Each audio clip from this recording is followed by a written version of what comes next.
నమస్తే welcome to news are నేను షీలా సులభ సంపాదన మాయలో పడి జీవితాలను పాడు చేసుకోవద్దని సినీ నటుడు ప్రకాష్ రాజ్ సూచించారు. బెట్టింగ్ యాప్ల జోలికి వెళ్లొద్దని యువతకు విన్నవించారు. బెట్టింగ్ యాప్ ప్రమోషన్ల కేసు విచారణకు హాజరైన ప్రకాష్ రాజ్ మీడియాతో మాట్లాడారు.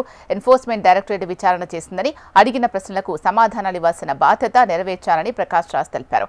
బెట్టింగ్ యాప్ ద్వారా ఎక్కడా ఒక్క లావాదేవీ కూడా జరపలేదు అన్నారు. విచారించిన ఈడీ అధికారులు మళ్లీ రావాలని చెప్పలేదని ప్రకాష్ రాజ్ తెలిపారు. యువత కష్టపడి సంపాదించుకోవడం నేర్చుకోవాలని ఆయన సూచించారు.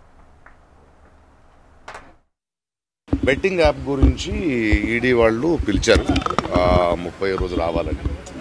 కొన్ని డీటెయిల్స్ ఏమేమి జరిగింది, మీకు వాళ్ళకి ఏం తీసుకున్నారో, ఎందుకు చేశారు, ఎప్పుడు చేశారు, వాళ్ళు యాజ్ ఎ డిపార్ట్మెంట్ వాళ్ళు పనిచేశారు. ఒక పౌరుడిగా నా రెస్పాన్సిబిలిటీ నేను వచ్చి డీటెయిల్గా వాళ్ళకి ఎక్స్ప్లెయిన్ చేసి ఇలా అప్పుడు చేశాను, అది తప్పని తెలిసి ఆ తర్వాత నేను చేయలేదు, అండ్ నాకు ఇప్పుడు దాకా ఏ పేమెంట్ తీసుకోలేదు, ఎందుకంటే నా మనసాక్షి పరంగా నేను తీసుకోలేదు అంటే వాళ్ళ అకౌంట్స్ అన్ని చూసి సరేనండి మీరు చెప్పాల్సింది చెప్పండి అని డాక్యుమెంట్ చేసుకుని డిసైడ్ విల్ గో అంతే.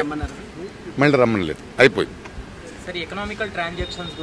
లేదు కదా నా దగ్గర ఎకనామికల్ ట్రాన్సాక్షన్, అదే చెప్పాను.